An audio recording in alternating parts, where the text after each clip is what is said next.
Everybody, it's Litsoc, it's Thursday, and mocks are over for Year 13. Welcome back. We hope they didn't go too badly, or we hope they went really well. And Year 11 are still in the throes of them, and I'm afraid Year 10 start next week, poor things. So anyway, on a different note, we are talking today about Gerald Durrell and My Family and Other Animals, because in this month, if Gerald Durrell had been alive, he would have turned 100. Okay. Has anybody seen the show, The Durrells? Hannah, you have, yeah? Did you like it? It's amazing. Yeah? What did you like about it particularly?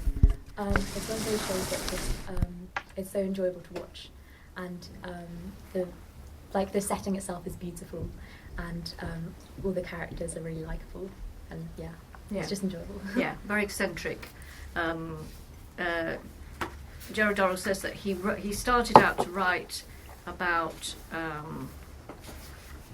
animals, but then the family intruded. So I'm going to start with the preface to the novel before we go on a little bit further. Okay? So he starts the preface to the novel called The Speech for the Defence. In other words, he is defending what he's actually written, although he doesn't really need to do that. And the epigraph that goes with it is, "Why, sometimes I've believed as many as 6 impossible things before breakfast. The White Queen, Alice Through the Looking Glass. This is the story of a 5-year sojourn that I and my family made on the Greek island of Corfu." Anybody been to Corfu here? You want me to Greece? No. Anybody been to Greece? Okay. Yeah? Nope. Yep. It was originally intended to be a mildly nostalgic account of the natural history of the island, but I made a grave mistake by introducing my family into the book in the first few pages. Having got themselves on paper, they then proceeded to establish themselves and invite various friends to share the chapters. It was only with the greatest difficulty and by exercising considerable cunning that I managed to retain a few pages here and there which I could devote exclusively to animals. The animals are eccentric, but the family are even more so. There's Larry, who at the time of this, they went to Corfu, was 23. Gerald was 10, so there's quite a big gap between them. Larry became the writer Lawrence Durrell, who was very, very famous in the 1950s and 60s. Leslie was 19, another brother. Margot, 18. And Jerry was 10. And his mother, not sure how old she was because she could never remember her date of birth. And she was a widow, and they left Britain because the weather was dreadful. Everybody was very, very miserable in the winter of 1956, and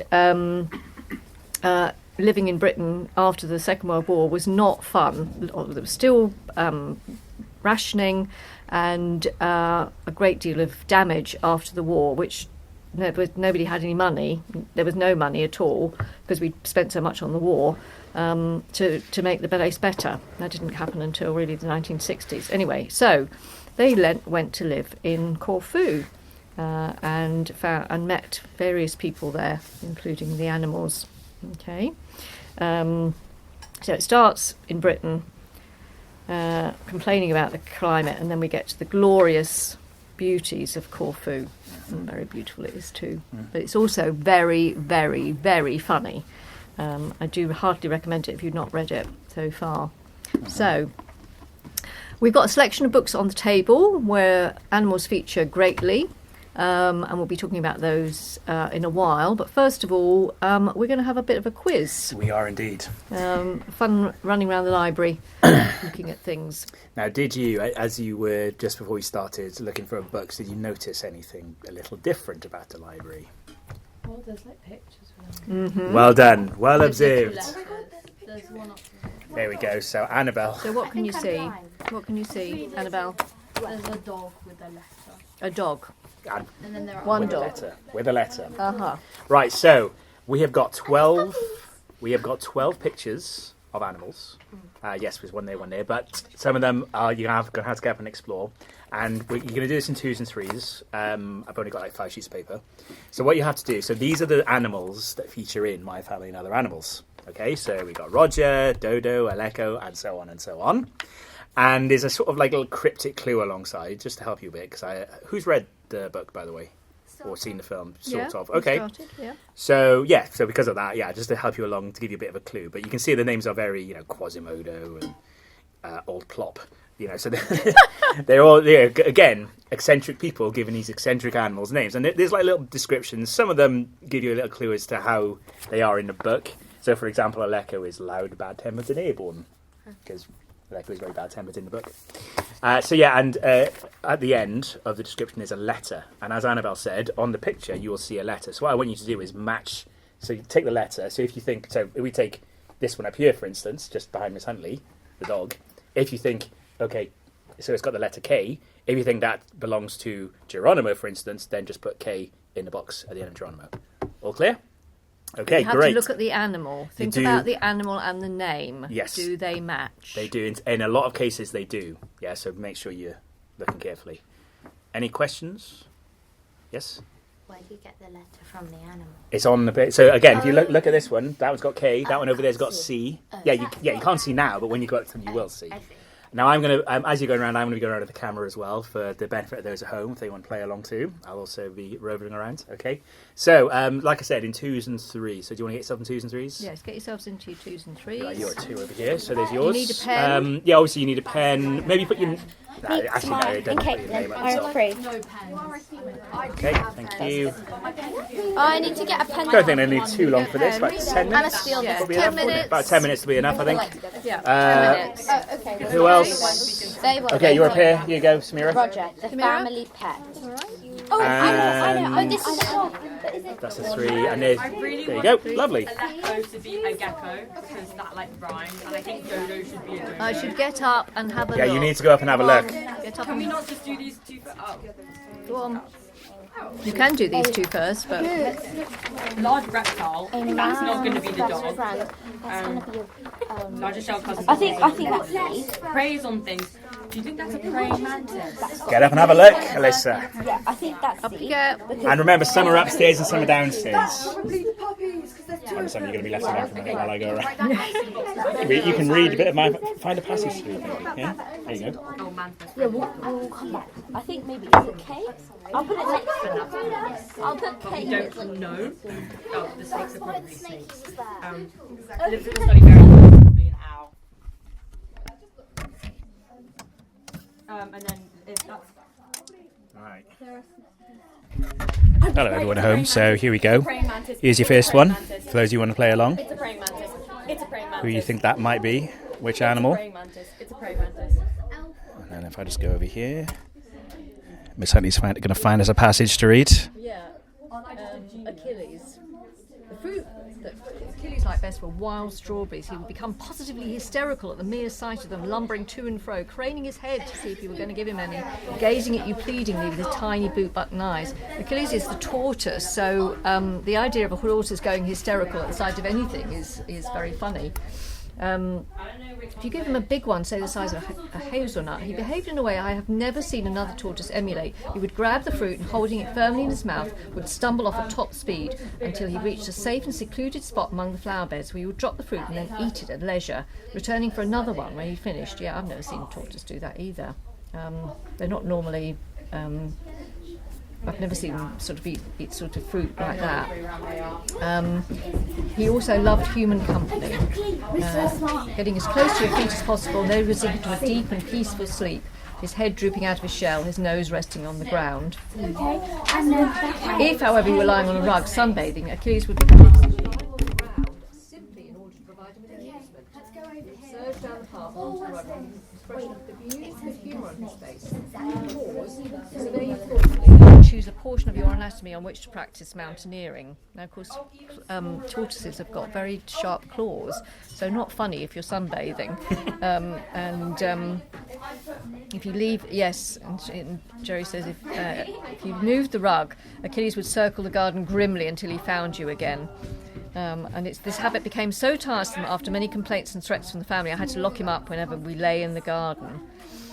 And then he fell into the disused well, and that was the end. It was sad. Yeah, it is a bit sad actually. Some of Very the animals meet. Yeah. Was Achilles one that he bought from the Rose Beetle Man? He bought him from the Rose Beetle Man. Yeah, he bought a few from the Rose Beetle Man, didn't he? So it is extraordinary to think that we now when this was written, of course, climate was warming, but not to the extent it has now. And of course, we now get rose beetles here. I remember the first time I ever saw them, thinking, haven't I met this in a book? It's extraordinary. Yeah. Sort of like, the rose beetle man brought all sorts of things. Extraordinary. Right. Yeah. There's of course, as we were saying earlier, there's 3 tortoises/turtles in my family animal. So here's the next dog. People at home. So I showed them the 2 puppies. This is the family pet. This is the one, the loyal one who's always always following around Jerry and others. Right. So there's the second, and everyone's gone downstairs. So we'll go and join them in a minute. But first, hello. Let's hello, Miss Kiss. I'm not being recorded, are we, I don't think Miss Kiss was too keen to on camera. It's okay. Sorry, Miss Kiss.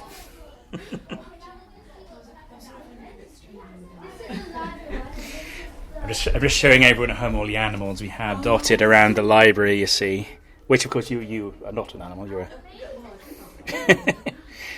So these are the 2 snakes. This is one I hope they all get. So I'll give you the answer to that one for those of you playing along.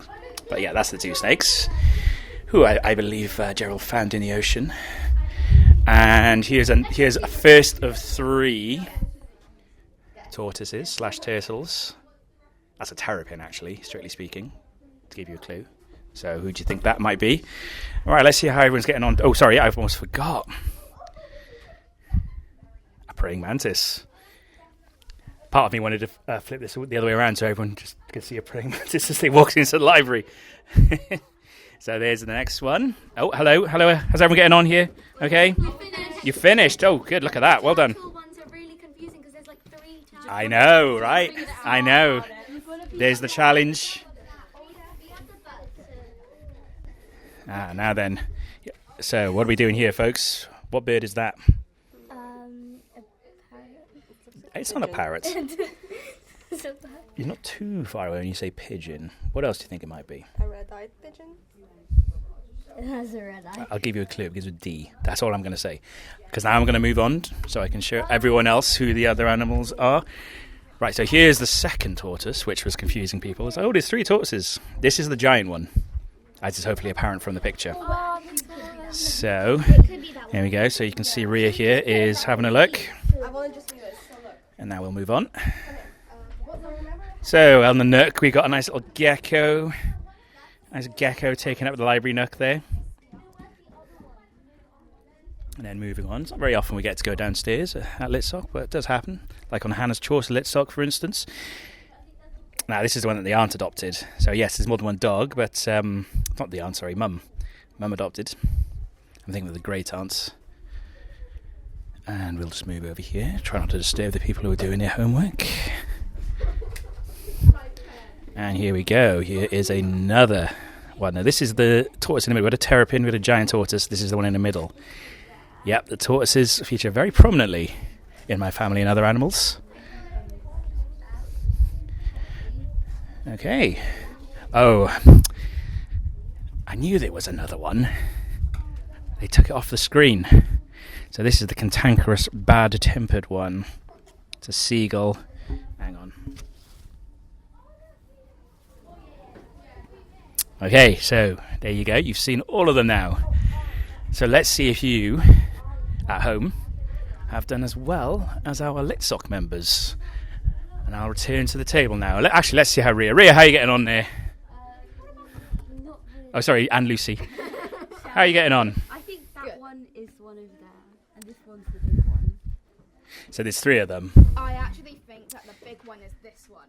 Yeah, that's what I So you can see for number 12, you see, oh yes, it's related to number 4 and 8. Now finally you agree with me. So, of course, those of you at home, didn't have access to this sheet, but, you know, we're kind of seeing if you can figure it out without the sheet, depending how well you know the story. And, of course, you don't have the pressure of Mr. Humphreys and Miss Huntley watching over you. Sicily. Praise on things. Animal praise. I could give you a clue, but I feel like I would give it away. Sorry, people at home. I was thinking, that's why I filmed around the part of the library. So, I was thinking of how to give you a good clue without giving it away. What animals have we not got? Praise on things. That one's upstairs. Upstairs. That's all I'll say. That's the only clue I'm going to give. Right, my arm's getting tired now, so I'm going to return the camera back to where it was. Let's see how our Year 13's got on. How do we get on, sixth form team? You think you've won? Competitive as ever, I see. Maybe. We'll see. We'll see. We're going to go through the answers shortly. Right.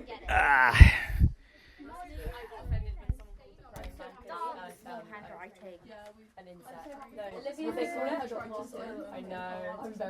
She's going to bring them in tomorrow and then we'll give her the money tomorrow. And then she's going to try and open it. That's fine.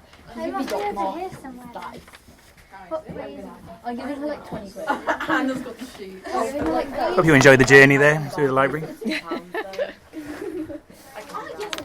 So how have we got on? Right, is everyone finished? Right, you can let's think about this. Put your name on it, and then somebody else can mark it, Yeah, good idea. Okay, names at the top, Names please, at and the we'll top. swap the sheets. and then we'll swap over. It's this one. There you go. We Right. found it in the end. Good-o. Put your name on it, and then swap it with somebody else. My best friend for like 10 years. Ria, have you put your names on it? 10 years. No, sorry. Right, do that, and then swap it with Annabelle and I Alyssa. always get her spelled wrong with me. Although every time I say it, I say it right. I type down. No, I mean when I'm saying how you spell it, I'm like 2 N's and 1 L. Yeah, I never say like. Right, come on, swap your LLE. sheets. I Yeah, it's too much. Swap your sheets. Yeah, exactly what I'm saying. Okay, I have to read out the clues as well. Sixth form. Have you swapped sheets with another Have you team? swapped sheets Have you with swapped another sheets? team? Oh. You can do a double swap, it's fine. Do a double swap, it's okay. So long as you haven't got your sheet in front of you, that's all that matters. Time to Just swap come with them. back. Swap with them, it's fine. The bird was. You thought the dog was. No, it's because it was a rose-coloured bird. Yeah, I thought it was just a pink pigeon. Yeah. No, because it says rose. Holly, could you get them to come back up? Tell them time's up. Time's up. It's now or never. It's now.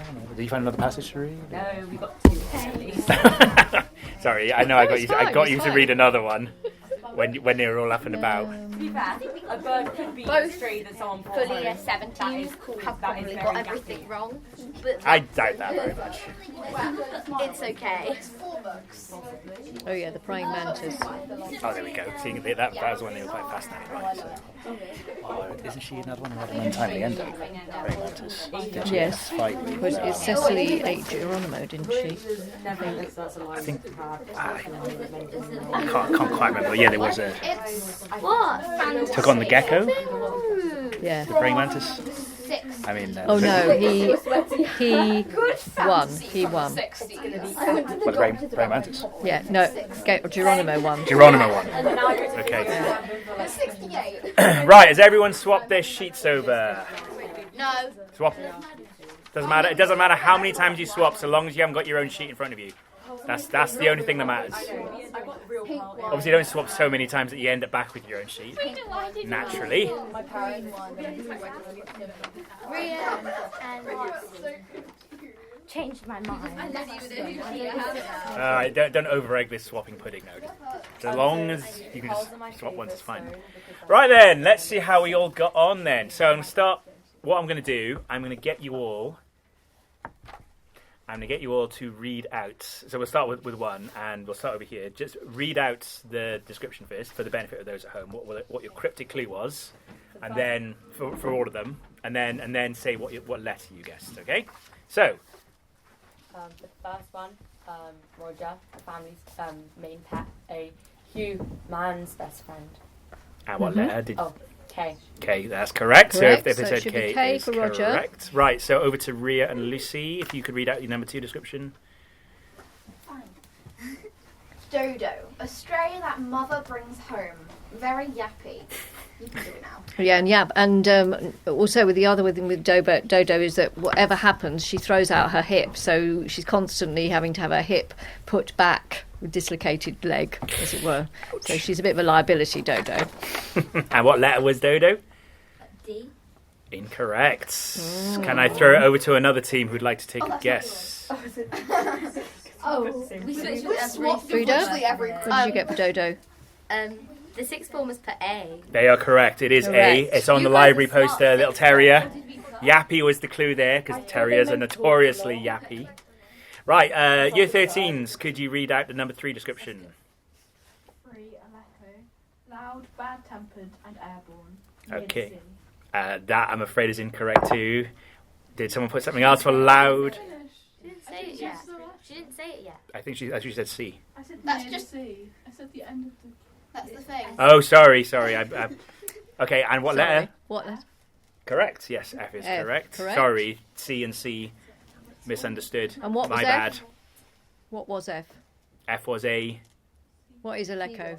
Seagull. Seagull, yes. Correct. Yeah. Right, Caitlin and Frida. Number 4, please. Achilles, shelled creature, smaller than its cousins. Okay. Was it J? Correct. Well done. This was a tricky one because obviously there are 3 different tortoises. There's a terrapin, a sort of normal-sized tortoise, if you like, and then a giant tortoise. So we'll see how we get on with those. Number 5, Samira and Annie. Model and puke. A birthday present double act. Wolf. Okay, and what letter did we say for that? C. Correct, yes, and just over there. There they Just are. over there they Little are, double Wiggle act. and Puke. Whittle and puke. Okay, back to the beginning. Number 6, please. You want to do it? Large I can't say it. Geronimo. Geronimo. Large reptile often found on/under rocks. H. Correct, yeah. Mm-hmm. Geronimo. The echo. Number 7, Frida. Sorry, not Frida. Rhea? Rhea. I can't say it. Quasimodo. Bought from Rose Beetle Man Peace. Is it L? It is not L. So the clue is in the last word, peace. This animal is a symbol of it. So, anyone like to say what they guessed? Yep. They haven't put it in the box, but they said D. Correct. Sixth formers. All right, year Quasimodo 13. is the pigeon, and the reason it's called Quasimodo is because he was very, very ugly. The picture is too beautiful, really. I couldn't find an ugly. No. He apparently, in the book, Jerry describes him as having a great big... He never loses his down from the top of his head, so he goes around with this sort of headdress like a like a Native American, hence and also the Hunchback of Notre Dame. So Of course, yes. Quasimodo. Right, year 13. So this one, again, the picture perhaps doesn't correctly complete our story, but number 8. Madam Cyclops, the larger shelled cousin. What letter did we guess? E. Correct. So the reason I say the picture doesn't tell us right, I couldn't find a picture of a one-eyed tortoise. So again, Cyclops should give you the clue that it's a one-eyed, and yes, this is the giant one. Rhea? They put a J inside, but they put an E outside. You should do the one outside. I wonder who shit you're marking. No, we're not yours. They couldn't make up their minds. Yeah, but Perhaps I'm they a had nice two person, and I answers. think they have put the correct answer, but they forgot to cross it out. Okay, yeah, I think less positive enough. positive Yeah. marking. Positivity. Benefit of the doubt. All right, moving on then to Caitlin and Frida. So number 9, please. Sicily, preys on things. H. Is that a H? Oh, L. Sorry. Oh, correct. Preys on thing. The clue there is praying mantis. Praying mantis. Miss Huntley might be reading a bit about that. In a Yeah, minute. yeah. So I won't say anything more about the praying mantis for now. I don't know how to pronounce. Ulysses. Number 10. Ulysses lives in the study. Very wise. Correct. B. Because when we think of a wise animal, we think of an owl. And Yeah. yes, I'm and Ulysses, scared of of course, lives in the study. Love owls. Perches itself in a Have you study. seen them run? Right, I hope you all got the next one. Back to over here. So number 11. The snakes, exactly what you think.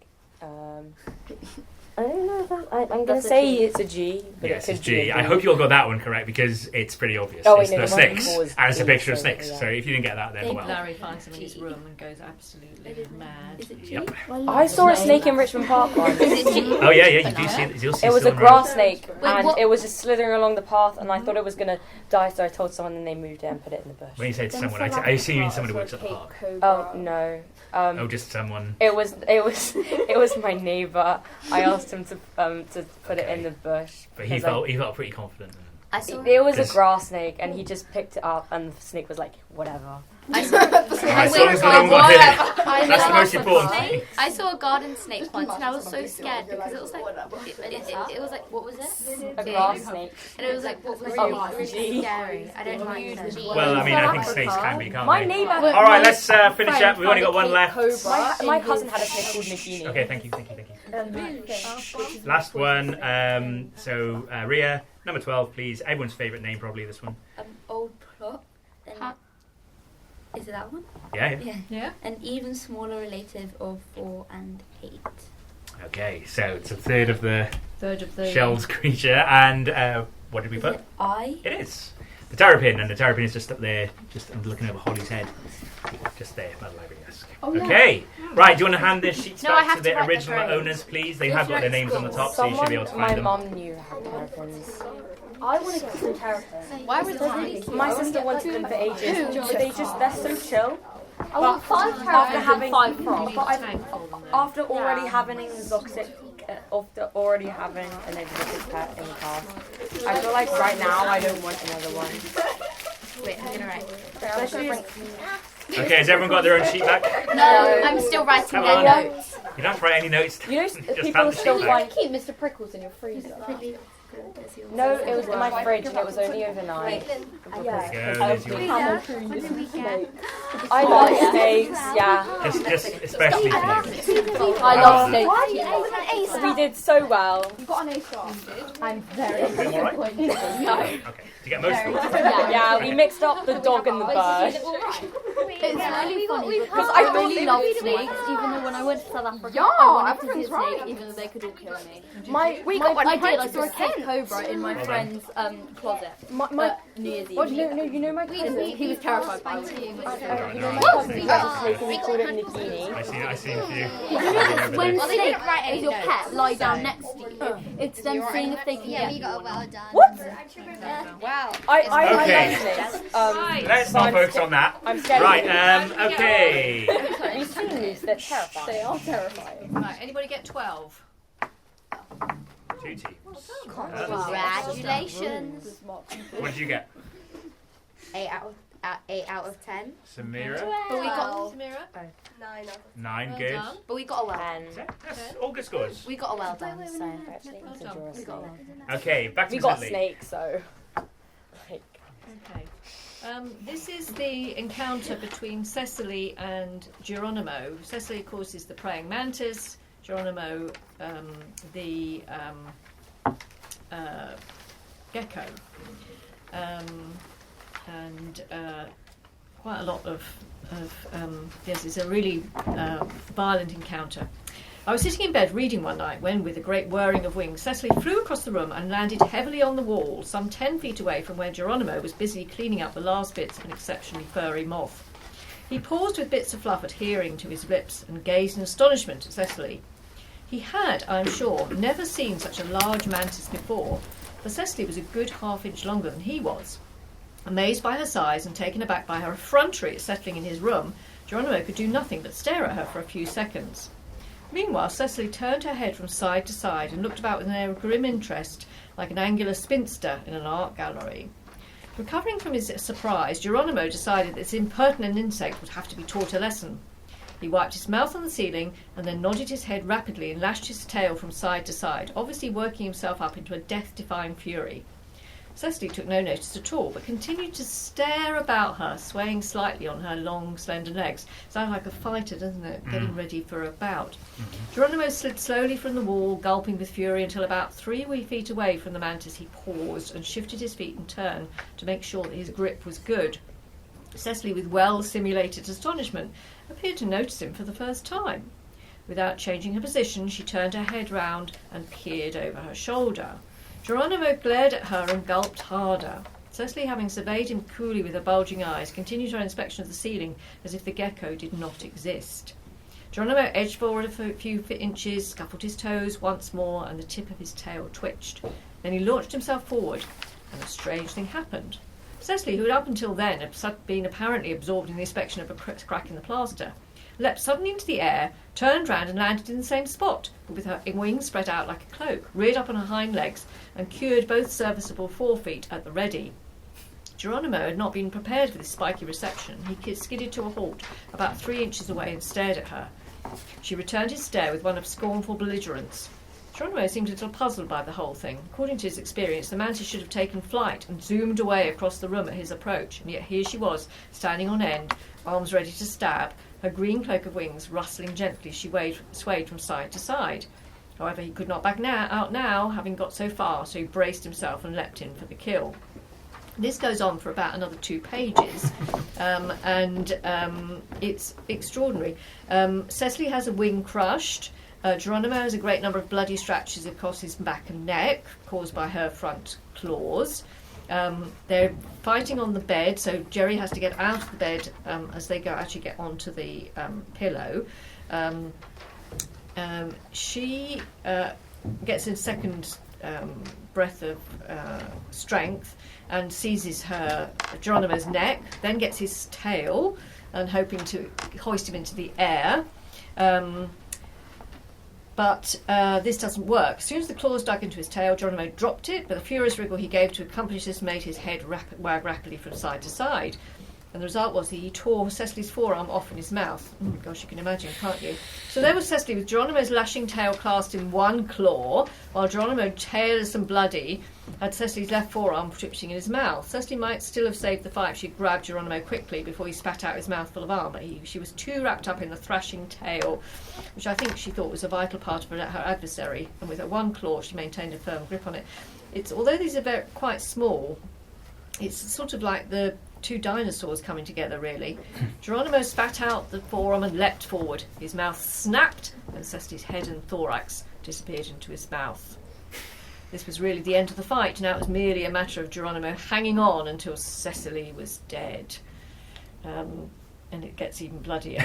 It's a proper fight, that. And then Geronimo retires outside the house in order to recover, and then eventually brings back a very, very tiny gecko, who then is swallowed by a new advent of 2 toads, who everybody objects to. And Spiro is the Greek sort of friend they make, who drives them everywhere and constantly comments on everything they're doing. Gollies, Master Jerry's, he said dolefully, why did you show me things like that? I'm sorry as I had to rush out, Miss Torres, but honest to God, if I see one of them's asses I have to throws, and I thought it was best as if I throws out there than in here's. Don't you even show me things like that again, Mr. Jerry's, please. And of course, toads have got horrible scaly backs, so obviously too much for poor old Spiro. So, and so it goes on. We meet the Megan pies, who are the magpies, squirrels, more and more extraordinary animals come to share their home with the Durrells before they eventually leave and come back to England because Jerry needs to go to school. Yes. Yeah, that's how it ends. Yes. And of course, when they go back, we should probably talk about the humans a bit more. When they go back, give away the ending. They go through Spain, and they're described as a travelling circus by the customs official, which Mum in particular takes great exception to. But yeah, they're a load of eccentrics. So there's the sister who seems to go through a string of relationships, and there's one where she's forced to end the relationship, and she ends up locking herself in the attic for a week writing poetry and reading poetry. And then we were talking about this one earlier. Larry, the brother. So they got a great aunt. You never see her. She's great like Aunt Hermione. Great Aunt Hermione. She's never appears, but they know about her because she's always writing. She wants to come and visit them. To which Larry says, "Well, can we move to a small house so that we have an excuse not to come to see?" So they do. Yeah, and they actually do. They actually do move to a small house just to avoid the great aunt. I'd do. Sounds like something you do. Yeah, is Jerry short for Geronimo? No. Oh no, Or is he a Jerry's for separate Gerald. person? Gerald. Huh. Jared. So Jerry. Should be When we Jerry say and Jerry, Jerry. we're talking about Gerald, because he's referred to that. Yeah, he refers to himself as. They all refer to him as Jerry when he's a little boy. Was Cecil? Well, is that the name? Cecily is the praying mantis. Or was it another pet? Don't forget, these are not all the animals. They're not all Miss the Huntley animals mentioned the by any. magpies, the squirrels. But There are a lot of animals in this But book. did she just show up, or did he know her before? Cecily. Yeah. Cecily, I think he found her in the garden. Yes, praying mantis. Yeah, praying mantis. There is the. You know what praying mantis is? Yeah, You've seen yeah. the Yeah, picture. we've got the picture on the door. So I love praying mantis. So yeah, a lot of these animals come from the wild. He does buy a few from the rose beetle man. Yeah. But yeah, a lot of them are wild animals. So, wild animals of Greece. So this was very successful. Then he went on to write a series of other books about him going animal hunting in across the world, South America, Indonesia, Africa, and they're all equally funny. He was grown up, so there was. And the extraordinary thing was, it was not only him, but David Attenborough who was going across the world hunting for animals. And they were both working for various zoos. And then eventually Gerald Durrell comes to set up his own zoo and conservation, which he was very, very much concerned about, in Jersey. And Jersey Zoo is one of the most successful zoos in the world at actually breeding animals in captivity. And although I'm sure a lot of us don't approve of zoos, they are pretty much, for some animals, the only hope for a lot of them now, given what's going on with climate change. They can adapt, but it's taking its time. So yes, a thoroughly good man. Absolutely. And the work still goes on in Jersey. So yeah. Okay. So My Family and Other Animals. Thoroughly recommended. Very funny. Good read. Okay, so who would like to share with us about a book that features an animal prominently? I've got two hands up straight away. Annabelle, do you want to kick us off then? Well, Alyssa's kind of helping. Yeah. Okay, yeah, I'll double just that, stand that's on the fine. side. Come on then. So Add you- things in. Sit with me on the chair. We can squidge it. So you're going to be a double act, and Yeah. don't take this the wrong way, like Whittle and Buke. Hold on. What are you What are you going to talk about? So we're going to talk about Where the World Turns Wild by Nicola Penfold. I read this book in year 5, I think. Yeah, Or year 4. I think it was year 5 because we did it. We were reading people and then. Yeah. What's it about? It's You start. set in a dystopian kind of world, but it's also not at the same time. So it's set in a futuristic world. But not that futuristic. It's more like a little bit worse than ours because it's like if there's like a really big disease and it's spread by ticks, and it was like man-made. So because the world like spiraled so badly that like all wildlife was basically dead, and so the disease was made so that humans would have. It didn't affect animals, just humans, and so it would have the people would have no choice but to like live in bubbled cities so that the animals and the wildlife can like regrow outside. So there were like big walls around the city, and inside the city it's all man-made, it's all concrete. There's no nature, there's no nothing.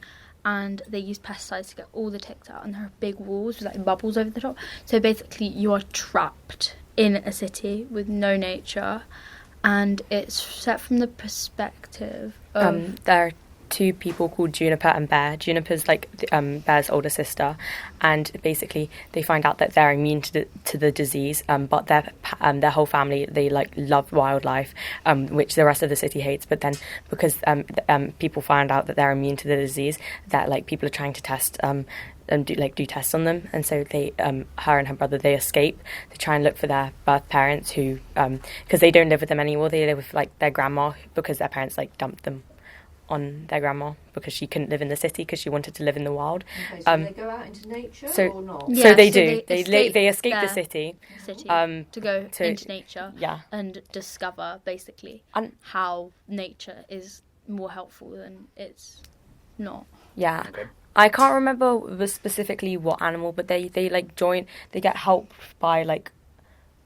There's this one animal that like helps them the whole time. What was it? I feel like it was like a wolf or something.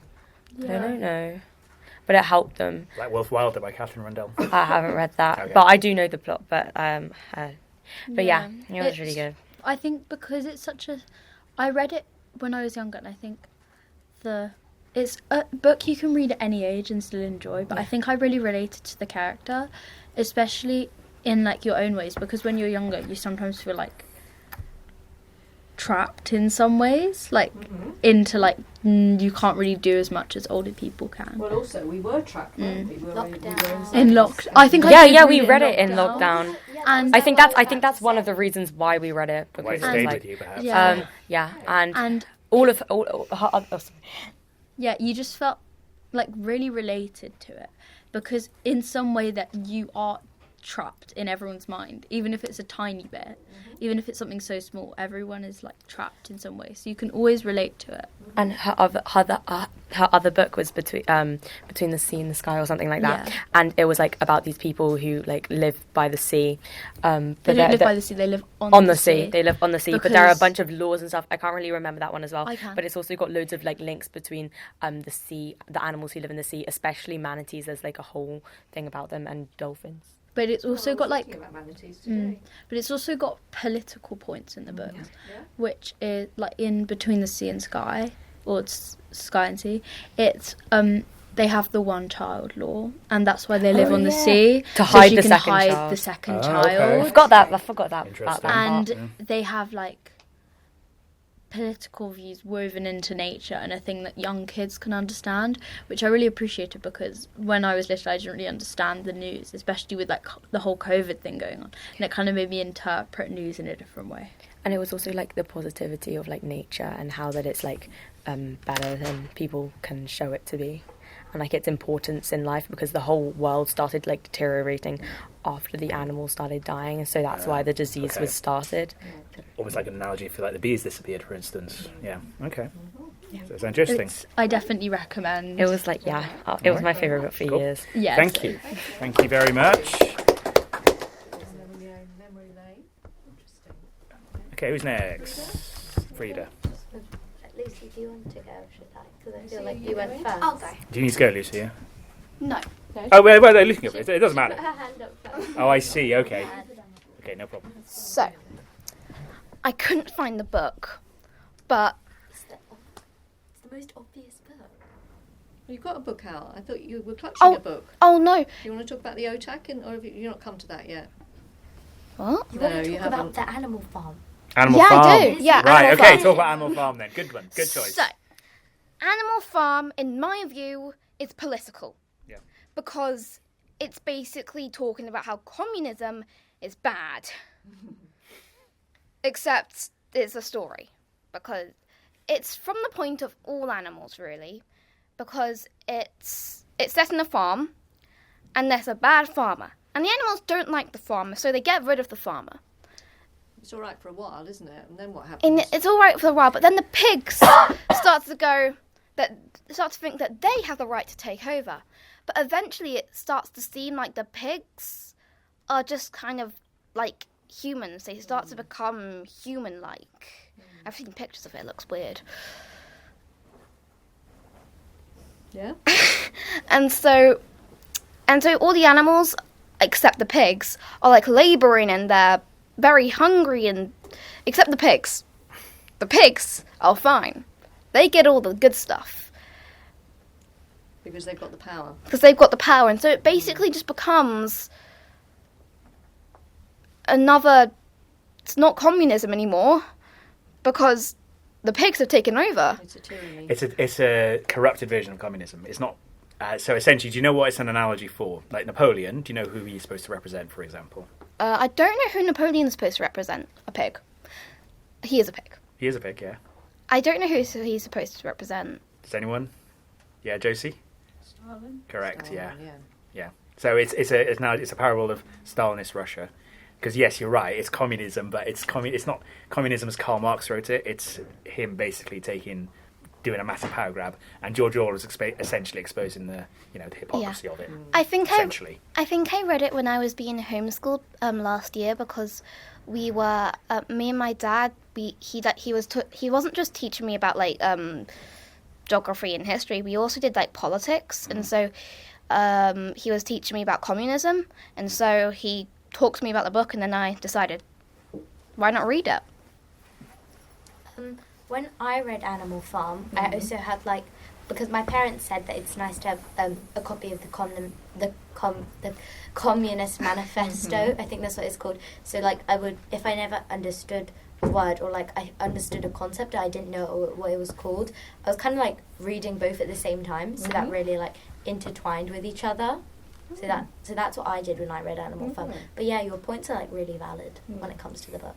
And but the irony is that it was a pig, wasn't it, that started the Yeah. revolution. Can you remember what that pig was called? No. Did you remember? Right at the beginning. Right at the beginning. Makes amazing speech. No. I just remember Hannah's just said it. She Oh, whispered Napoleon. it. No, Napoleon is started. No, It's not a Napoleon, no. previous generation, if you like. Okay. Just like in real life. I can. Old Major. Old Major. Oh yeah, I And remember. he represents Lenin. Yes. Yeah. I remember his name. I just don't remember. No, it's okay. I mean, it's been a while and it's a lot of names. Yeah. But yeah, it's a great book, isn't it? And Yeah. The speech, actually, when we had the... What, public speaking? Yeah. Ah, okay. Yes, it is a great speech. It's a And very good speech. we used to teach it in Year 8, didn't we, as Yeah, well, we Animal did. Farm. So Yeah, but we did. you did it in Year 8. Do you remember it well? Year And 9 are doing it. Year 9 are Let's doing just it. say, I think again. Going into lockdown and doing doing it over Zoom.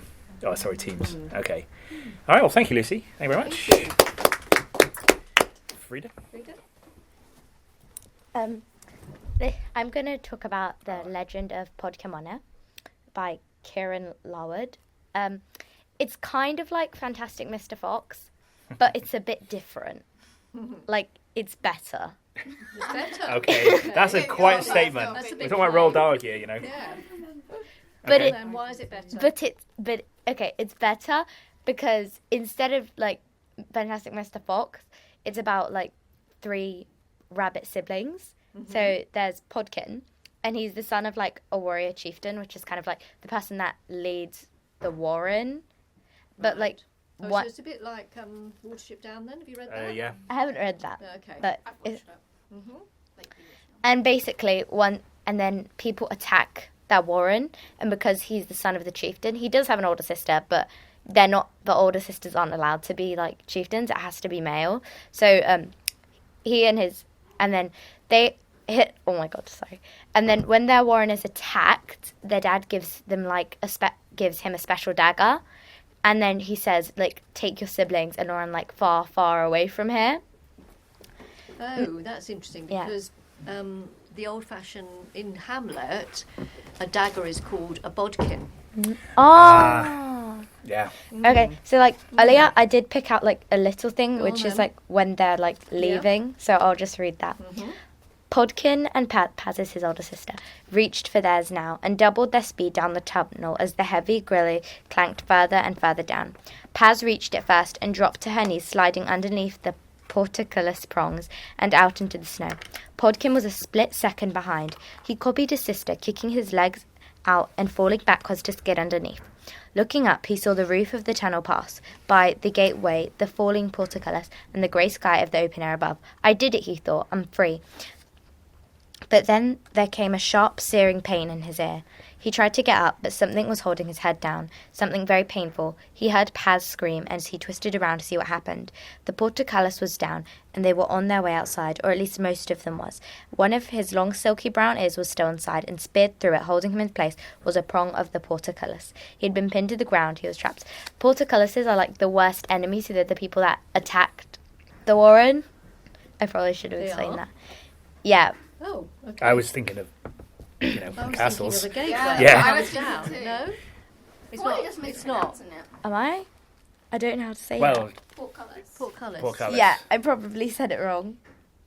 Yeah, it's a gate that comes down. Oh. In castles. alright. Yeah, I no, thought it's it okay. was the Don't I worry, thought it was it's the fine. animal Sorry. this No, time. It's all right. It's okay. But yeah, that's that. So it traps them, and it goes It through tra- his ear. You yeah, see. it goes through his ear. That's why, like, there on the cover, So that's how he he has half becomes an one ear. ear, He has right. half an ear, Oh, so that's why he's okay. Podkin one ear. Okay. And has he got a brother or a sister called Pook? No, so the youngest brother is called Pook. Right. That's him. And the older sister is called Paz. Paz is very, like, she's annoyed. She's a bit of a feminist, but you don't hear a lot from her. And then the little brother is kind of, like, unaware. He just kind of, like, he just wants to play. Even, like, I remember distinctly when they were running away, he was like, "Can we play hide and seek now?" So so there's funny bits about this book, but then like I also like there has like they've got illustrations in the middle of the book, which always help to really magic. Yeah, that's a beautiful illustration. This is at the market. Yeah, that's amazing. When they're like running away. Yeah. Because they found them and they were hiding in a market. As like lots of things, they go from circuses to different warrens, trying to discover things, which is why it's a better version of Fantastic Mr. Fox. Right. Because while Fantastic Mr. Fox, they're trying to like stop the farmers, they're more like running away and then at the end stopping. They're like the animals. I need to try and find it because I'm pretty sure Basically, they're visiting different communities. Is that right? they're trying to find other rabbit warrens that haven't been like found. Look, it's these creatures. Oh, it's these nasty. creatures, and I can't land my finger on their name. Oh, whoa, that's... Yeah, they're really creepy. They are creepy. They kind of look like dragon human thingies. Dragon human. Because they look like humans, but then they also look like dragons, and Yeah, they do. they look really weird. I read the whole. That's his dad. Okay. While we're looking at that, did They're anyone else want gorms, to talk aren't about? they? Yeah, Hannah. That's Anyone what else? they are. They're gorms. Sorry, it Oh, was Samira. that's what they are. I know. I can tell you. All right. Okay. Okay. Thank you, Frida. Come on, Hannah. You're clearly itching to get up here. Okay, so haters will say that this book isn't about animals, but I'll explain why it is. It's a great book. It's one of my favourite books ever. Honestly, I think you should read it. I'll just explain briefly what it's about first, before I go into the animal stuff. So it's got two timelines. One of them is about Marianne Graves, who's an early female pilot, and so it goes into all her adventures and her difficult childhood, even her family history. And the writing is just beautiful as it describes the planes and the sky and how difficult it is as a solo flyer and how she nearly faces death so many times. And yeah, as a woman, it's difficult for her in these remote locations she flies to. The second timeline's about an actress, a very successful Hollywood actress in the 21st century who's playing her in a film. And she's got all these great insights into character and art and theatre and things like that, and also her own family history. And it's a lot about, the whole book is about belonging and feeling separate from people. And also art. And I think the character of the brother fits really well into it. So he's the one who's obsessed with animals. This is Marianne's brother, who's the pilot. And he refuses to eat animals, which at the time was very controversial.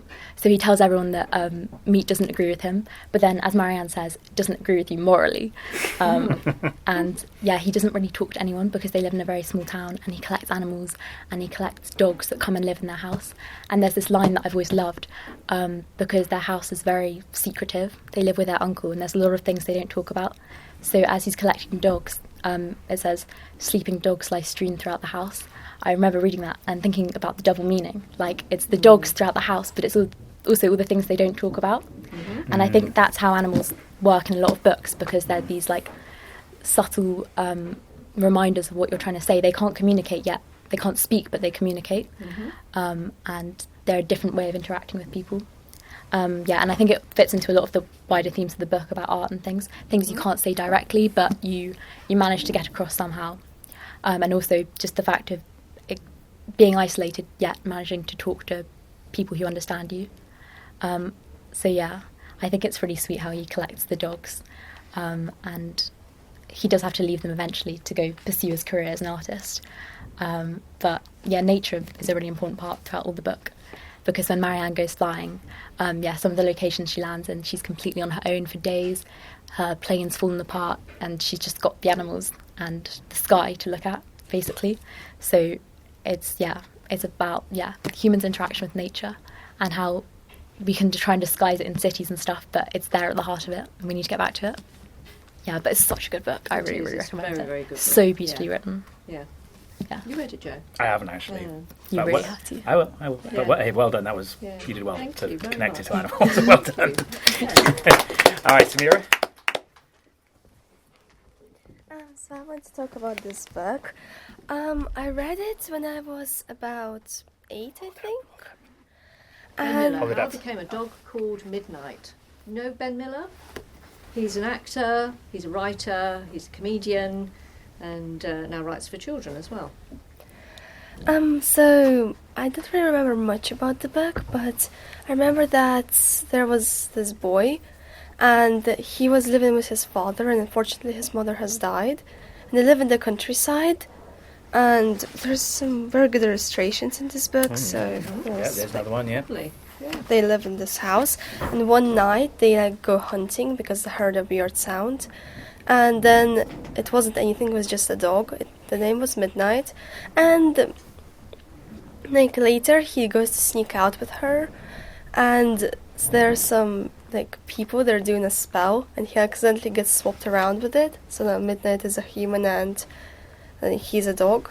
Okay. Mm-hmm. Yeah. There's some those people, they want to destroy the forest, I think, and the countryside, and to destroy Midnight, and they have to save his home before the clock strikes 12, I think, the next day. Sounds almost a bit like Frida. There's this fighting to protect nature theme. Mm-hmm. Quite cool. Yeah. Yep. Okay. So it was a very nice book. I couldn't start reading it because the first few chapters were quite boring. But it gets better then, I assume. But when I finally read it, I kind of wanted to read it again. Okay. Because it was very nice. And I would say it's for children mainly, but I feel like teenagers more higher years could find it interesting too. Okay. Yeah, it sounds fun. Okay. Sounds good. Thank you very much. Anybody else? No? I think it's time to wrap up. I think we'll wrap up. Absolutely. Just a couple of things that are on the table. The Hound of the Baskervilles. Anybody read that? Sherlock Holmes, not a pet, a threat. More to the point. Yeah. Yes. Really good. Probably the most famous Sherlock Holmes story. Yes, very much so. Set in Dartmoor and London. Yep. We've got Marley and Me. Who's read that? Anybody? Or you must have seen a movie at least. You've seen the movie? No? It's No? quite old now, I suppose. I guess it is a bit old. You've heard Yeah. of it, yeah. Okay. Why is the dog creepy? Yeah, it's not creepy. It's cute. Thank you. I agree. And we've got Blitzcat. Blitzcat, Robert which Westall. is Robert Westall's Second World War story. They've made a video game about that. What, Blitzcat? Have they? Yeah, I think so. Oh, right, okay. Blitzcat has lots of different adventures and is seen as good luck because she's black, and all sorts of extraordinary places that she goes to. So she's at the retreat at Dunkirk, she's at the bombing of Coventry, which was absolutely horrendous in the Blitz, and eventually becomes looked after by her much. But it's also about Robert Westall was very, very he loved cats, and a lot of his stories have a cat in them. But this one is about how cats have this sense of almost telepathy if they really respond to a particular master or mistress, and this follow, and there are proven cases of this, people following cats following people for miles and even thousands of miles. It's extraordinary. So it's basically on that. And then we've got H is for Hawk, Helen Macdonald, which is the story of caring and looking after a goshawk, which she did after her father died, and that's one of the GCSE IGCSE texts. And then finally we've got Rachel Joyce, Miss Benson's Beetle, which is a very lovely story about a woman who goes out into the jungle. She's quite a very ordinary woman, but she finds herself in the Indonesian jungle and has quite a different life from what she expected. So that's I really recommend that as well. It's really fun. So yes. Smorgasbord of absolutely. And Michael favourites. Morkogo, of course, And it is Michael wonderful. Someone hasn't spoken yet. Paddington. Paddington. Paddington's got his own biography, A Bear Called Paddington, absolutely, yes. And how he gets his name and comes to live with Mr. and Mrs. Brown and the family and meets Mr. Gruber, yes. Quite right to get Paddington the last one. Yes, thank you, Frida. Thank you. Okay. All right, All right everybody, see you next week. Thanks very much. Bye-bye. Bye.